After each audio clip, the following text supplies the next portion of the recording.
Bismillahirrahmanirrahim. Assalamualaikum warahmatullahi wabarakatuh. Alhamdulillah,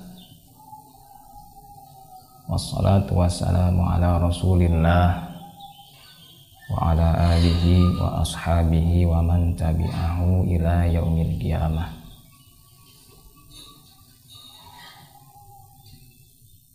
Segala puji hanya bagi Allah yang alhamdulillah pada awal bulan Ramadan ini kita sama-sama bisa menjalankan salah satu kewajiban yang Allah perintahkan kepada kita semua, yaitu melaksanakan puasa selama 1 bulan penuh. Dan alhamdulillah, meskipun yang pada mulanya kita semua bisa melaksanakan aktivitas pengajian di pondok kita tercinta, Pondok Pesantren Miftahul Falah, mungkin pada kesempatan ini tidak seperti biasanya, namun puji syukur terhadap Allah. Allah menciptakan segala sesuatu, mengadakan segala sesuatu itu pasti ada hikmahnya. Salah satunya teknologi berbasis internet, itu pun juga banyak kemanfaatan yang kita ambil. Salah satunya ini mungkin kalau tidak ada, kita tidak akan bisa melaksanakan pengajian seperti sekarang.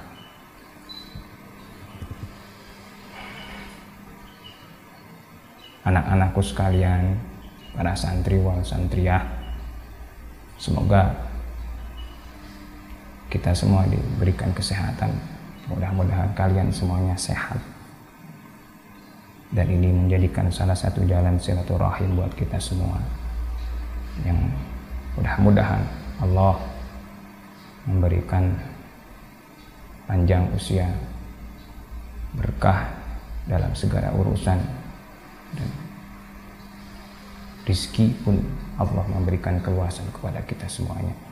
Tidak hanya santri Miftahul Falah saja, namun semua santri yang terus menerus belajar dalam mengembangkan agama Allah, mudah-mudahan semuanya diberikan kelancaran, kesehatan, diberikan ilmu yang bermanfaat, menjadikan anak-anak yang solih, anak-anak yang dapat berguna bagi nusa, bangsa, dan agama, utamanya untuk keluarganya, dan lebih utamanya lagi untuk kedua orang tuanya. Pada kesempatan ini, di sini insya Allah akan mencoba membahas salah satu kitab fikih, yaitu kitab Sulamul Munajah yang dikarang oleh Syekh Nawawi Al-Bantani. Dan kitab Sulamul Munajah ini merupakan syarahan dari kitab Safinatus Shalah yang dikarang oleh As-Sayyid Abdullah Al-Hadrami Ibnu Umar rahimahullah. Para santri wal santriyah yang hormati dan banggakan, mari kita sama-sama memulai pengajian pada hari pertama di bulan Ramadan ini, dan mudah-mudahan puasa kita di permulaan bulan Ramadan ini diterima oleh Allah Subhanahu wa Ta'ala, dan kita semua diberkahi keberkahan, rahmat, kasih sayang dari Allah Subhanahu wa Ta'ala, dan kebaikan yang lebih banyak lagi untuk kita semua. Sebelumnya kita memulai, kita bertawasul dulu untuk pengarang kitab ini, dan kepada guru-guru kita semua baik yang ada di sini ataupun yang jauh di sana, siapapun itu yang pernah memberikan kepada kita semua ilmu meskipun hanya satu huruf, mereka semua adalah guru kita. Jangan pernah menganggap seorang guru itu adalah bekas, karena tidak ada bekas bagi seorang guru. Guru selamanya guru. Kemuliaan seseorang, keberhasilan seseorang dalam mencari ilmu itu tergantung bagaimana dia bisa memuliakan gurunya itu sendiri. A'udzu billahi minasyaitonir rajim. Bismillahirrahmanirrahim. Ila hadratin Nabi Mustafa Rasulullah sallallahu alaihi wasallam wa ala alihi wa azwajihi wa auladihi wa dzurriyyatihi wa ahli baitihi al-kiram. Thumma ila abaina wa ummahatina wa ajdadina wa jaddatina wa akhlalina wa khalatina wa ammamina wa ammatina wa li masyayikhina wa li ikhanina wa li jami'il muslimina wal muslimat wal mu'minina wal mu'minat al-ahya'i. Khususan ila hadzal muallifil kitab Syekh Hadron fa'alallahu bi Al-Fatihah. A'udzu billahi minasyaitonir rajim. Bismillahirrahmanirrahim. Alhamdulillahi rabbil alamin arrahmanir rahim maliki yaumiddin. Iyyaka na'budu wa iyyaka nasta'in. Ihdinas siratal mustaqim. Siratal ladzina an'amta 'alaihim ghairil maghdubi 'alaihim waladdallin. Amin. Alhamdulillah. Bismillahirrahmanirrahim. Bismillahi ngawitan abdi ngaos kana ieu kitab kalawan nyebat jenengan Gusti Allah, sifatna Allah Ar-Rahmani anu maha welas, sifatna Allah Ar-Rahimi tur anu maha asih Allah.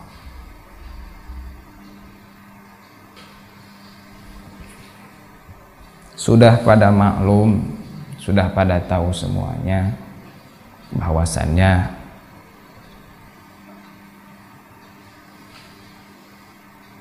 keseluruhan semua kitab yang ada di dunia ini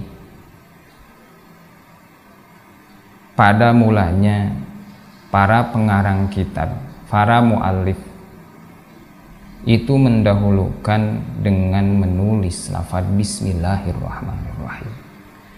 Alasannya pun juga kalian semuanya sudah tahu, namun tidak ada salahnya di sini mengulang kembali, menceritakan kembali alasan-alasan kenapa harus dimulai dengan lafaz Bismillahirrahmanirrahim. Yang pertama, alasannya iqtidaan bil kitabil aziz, karena mengikuti Al-Quranul Karim, kitab yang paling mulia. Di dalam Al-Quran setiap surah terkecuali surah At-Taubah, semua awalan surah itu dimulai dengan lafaz Bismillah. Maka bukan tidak ada, wajib bagi pada setiap pengarang kitab pun mengikuti bagaimana lumrahnya Al-Quran dimulai pada setiap surah itu dengan lafaz Bismillahirrahmanirrahim. Yang kedua, alasan para muallif memulai karangannya dengan menuliskan lafaz Bismillahirrahmanirrahim adalah adanya salah satu hadis yang mengatakan bahwasanya Rasulullah Shallallahu Alaihi Wasallam bersabda, "Kullu amrin dzibadin la yubda'u fihi Bismillahirrahmanirrahim fahuwa aqta au ajdam au abtar." Yang kurang lebih maknanya bahwasanya setiap sesuatu hal yang sifatnya baik kalau tidak dimulai dengan mengucapkan Bismillahirrahmanirrahim, maka itu akan sedikit sekali keberkahannya, ai qalilul barakati, sedikit sekali berkahnya. Dan mudah-mudahan dengan kita memulai bismillah, memulai kitab pengajian kitab ini dengan membacakan bismillah, mudah-mudahan Allah memberikan keberkahan kepada kita semua, khususnya untuk pondok pesantren kita dan kepada guru-guru yang ada di sini. Mudah-mudahan beliau semuanya diberikan kesehatan oleh Allah, diberikan keistiqomahan dalam terus-menerus menjalankan salah satu kewajiban untuk mengembangkan syariat Islam, agama Islam, yang merupakan hal yang mungkin bisa dikatakan pertaruhan untuk menegakkan satu kebenaran, yaitu menegakkan agama Islam di muka bumi ini. Dan supaya kita termasuk salah satu golongan orang yang dicantumkan dalam Al-Quranul Karim melalui firman Allah Subhanahu wa Ta'ala, in tansurullah yansurkum. Kita termasuk orang-orang yang akan senantiasa mendapatkan pertolongan dari Allah Subhanahu wa Ta'ala. Yakinlah dalam diri kalian, kalau kita mempunyai niat untuk mengembangkan agama Islam, mengembangkan ajaran Islam, maka sama saja dengan membantu Allah Subhanahu wa Ta'ala. In tansurullah yansurkum, maka Allah pun akan senantiasa menolong kita semuanya. Amin. Kita lanjutkan. Alhamdulillah, hari sadayana puji eta lillahi tetep kagungan Gusti Allah Rabbil alamina, mangeranan sadayana alam.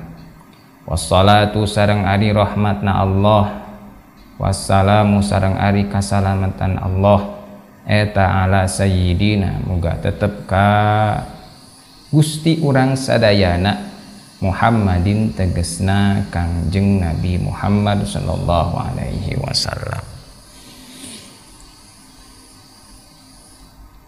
Puji, sebagaimana kita ketahui bahwasannya mengucapkan alhamdulillah itu adalah salah satu bentuk syukur kita terhadap Allah Subhanahu wa Ta'ala. Kasih nikmat iman Islam, terutamanya rezeki apapun itu yang diberikan oleh Allah, kita patut syukuri, baik itu sedikit ataupun banyak, maka kita patut bersyukur.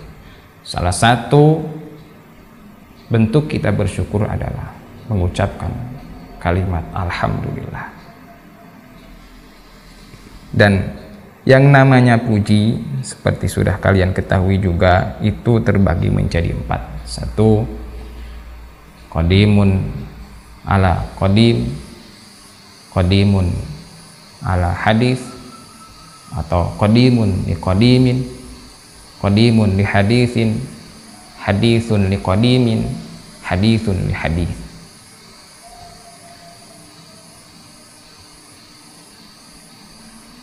Rabbil alamin. Yang selanjutnya, Allah itu merupakan zat yang menguasai seluruh alam.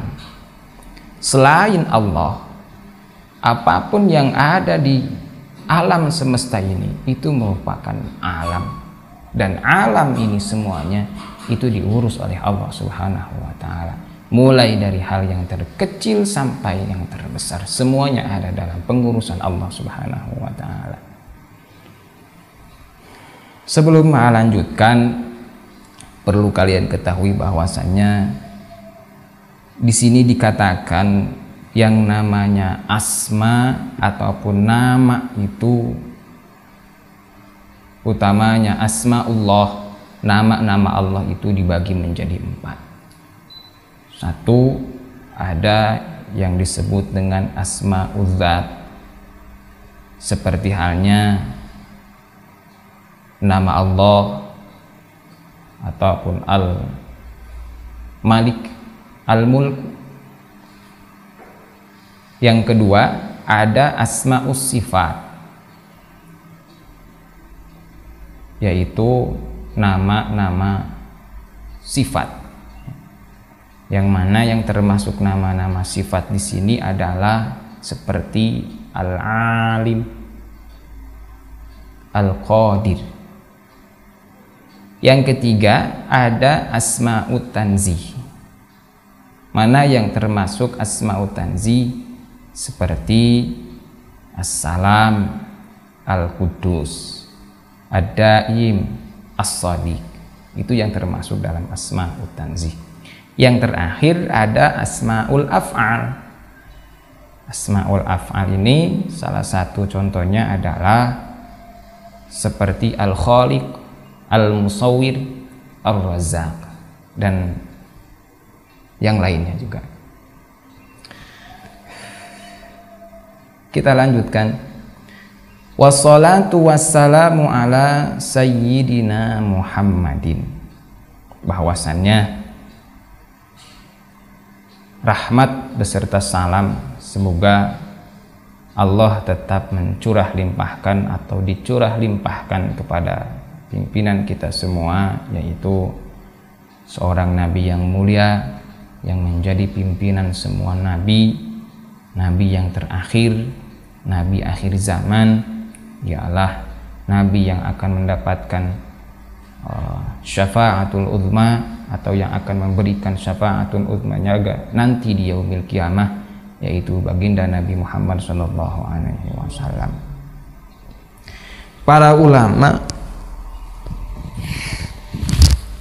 itu menjadikan salah satu rujukan dalam nama Nabi Muhammad untuk menentukan bilangan para rasul, bilangan para anbiya, yang mana kita ketahui bahwasannya bilangan para rasul itu berjumlah ada yang 315, ada yang 314, ada juga yang 313.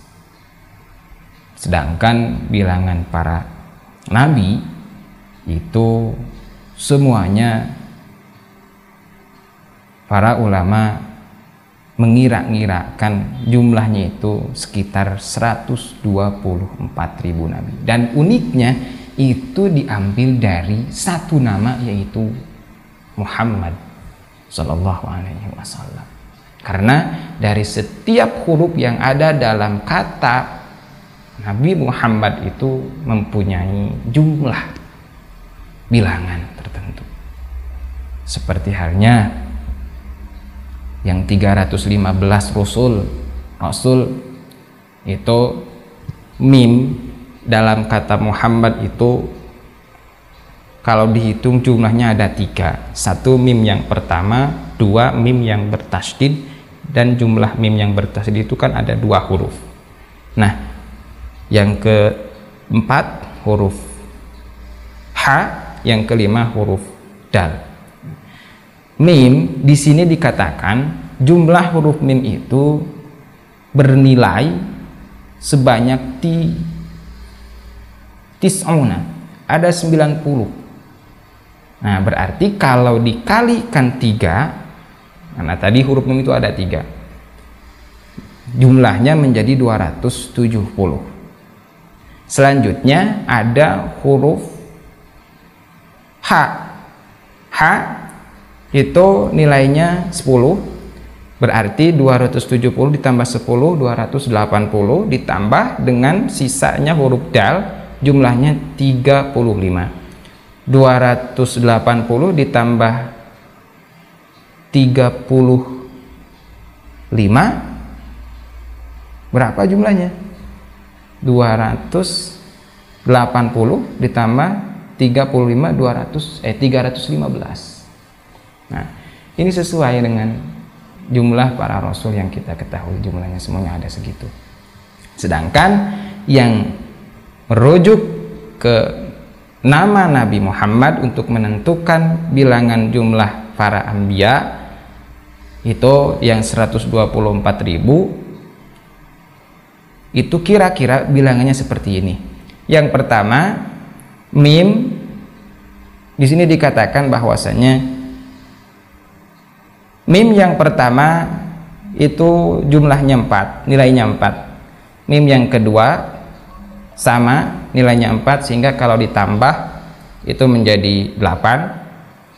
Yang ketiga ada huruf dal, ada huruf h, ya.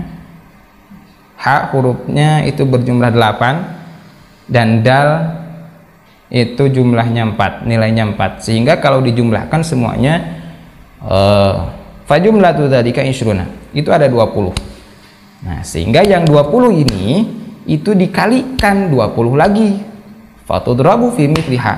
Nah, falhasil arba'a mi'atin, semuanya ada arba'a mi'atun, ada 400. Nah, yang 400 ini dikalikan dengan jumlah bilangan para rasul yang sudah ada, yaitu 310. Kok 310? Kan tadi 315. Yang 310 itu menurut penjelasan di sini itu diambil genapnya, sedangkan yang 5-nya lagi itu termasuk bilangan para khulafaur rasyidin. Nah, sisanya yang 5, yang ganjil itu masuk ke sana. Sehingga jumlah total semuanya yang 40 dikalikan 310 itu, maka hasilnya itu mi'atu alfin wa arba'atun wa isruna alfan, yaitu ada 124.000. Mi'atu alfin 100.000, wa arba'atun 4, wa isruna dan 20 alifan, alfan, 24.000, berarti 124.000.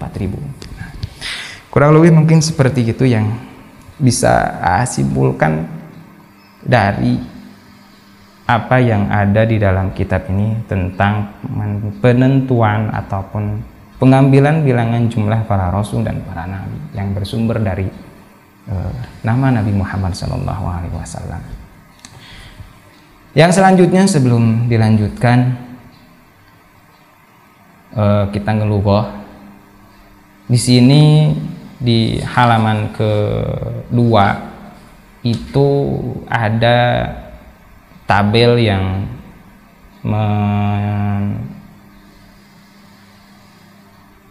berisikan tentang khulafaur rasyidin. Di sini ada kafan ataupun siapa saja orang-orang yang termasuk dalam khulafaur rasyidin, terus masa kepemimpinannya, ada qaidatul khilafah, ada juga ibu kota pemerintahannya, ada juga umruhum, usia beliau sampai beliau wafat, terus sebab-sebab wafat, ada juga sanatul wafat, tahun wafat, dan juga syahrul wafat, bulan wafat, dan juga ayyamul wafat, hari meninggalnya dan tempat dikuburnya. Yang pertama ada Abu Bakar As-Siddiq. Beliau itu memimpin umat Islam atau memimpin Islam selama sanatani wanisfun, selama 2,5 tahun. Ibu kotanya itu ada di Madinah. Terus usia beliau itu salah satun wasituna, 63 tahun. Nah, sebab wafat beliau itu karena sedih, merasakan kesedihan berat dengan wafatnya Rasulullah SAW. Ya Allah, beliau sampai sakit dan akhirnya meninggal. Dan selanjutnya sanatul wafat, tahun wafatnya Sayyidina Abu Bakar As-Siddiq adalah 13 Hijriah. Terus wafatnya di bulan Jumadil Akhir di tanggal 23, hari ketiga, yaitu hari Selasa, berarti ya waktunya bainal maghrib wa isya, antara maghrib dan isya, dan beliau dikuburkan di Madinah ma'a Rasulillah sallallahu alaihi wasallam, dikubur beserta Rasulullah sallallahu alaihi wasallam.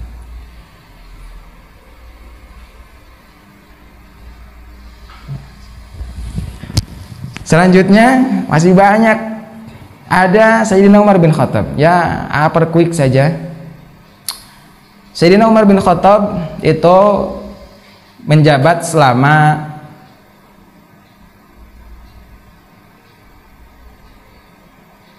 10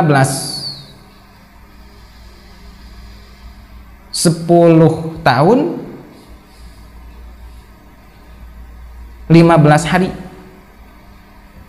Ibu kotanya di Madinah, usianya sama 63 tahun. Beliau dibunuh oleh Abu Lu'lu'ah. Selanjutnya tahun wafatnya itu ada di 23 Hijriah, bulan Dzulhijjah, hari ke-7, berarti hari Sabtu, tanggal 20. Beliau dikuburkan sama Madinah beserta Rasulullah sallallahu alaihi wasallam. Yang ketiga ada Utsman bin Affan radhiyallahu anhu. Beliau menjabat selama ithnata asyarata sanatan, berarti 12 tahun kurang 12 bulan. Ibu kotanya sama di Madinah. Beliau berusia 88 tahun. Beliau dibunuh oleh penduduk Mesir dan Khawarij, Ahlul Misri wal Khawarij. Lanjut, tahun wafatnya itu tahun 35 Hijriah, bulan Dzulhijjah, tanggal 18, hari keempat, berarti hari Rabu, setelah asar, dan beliau dikuburkan hari Sabtu di tanah Baqi Bustan. Yang keempat ada Sayyidina Ali bin Abi Thalib radhiyallahu anhu.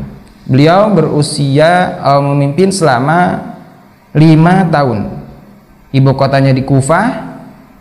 Usianya 65 tahun. Beliau dibunuh oleh Abdurrahman bin Muljam dengan menggunakan pedang.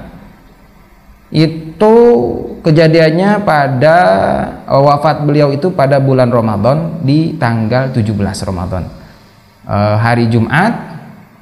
Ada juga yang mengatakan hari Ahad. Beliau dikuburkan di Kufah, indal masjid fir Rohbah, di samping masjid di Serambi dekat pintu Kandah. Nah, di sana mungkin. Nggak tahu tepatnya di mana itu. Yang selanjutnya ada Sayyidina Hasan bin Ali radhiyallahu anhuma. Beliau memimpin selama 6 bulan. Lanjut, ibu kotanya sama di Kufah. Beliau berusia 47 tahun, meninggal karena sakit. Di sini dikatakan usianya tahun wafatnya itu tis'un wa arba'in, ada tahun 49 Hijriah, pertengahan bulan Muharram. Beliau dikuburkan di Baqi. Yang selanjutnya ada Sayyidina Umar bin Abdul Aziz radhiyallahu anhu. Beliau wafat, masa kepemimpinannya adalah 2 tahun 5 bulan. Ibu kotanya di Dimsyik. Usianya 39 tahun dan 1 bulan. Beliau pun juga sakit. Sebab wafatnya itu tahun wafatnya 101 Hijriah di bulan Rajab tanggal 21. Beliau pun dikuburkan di Dir Sam'an, ada di Dimsyik, Damaskus, di kota Damaskus.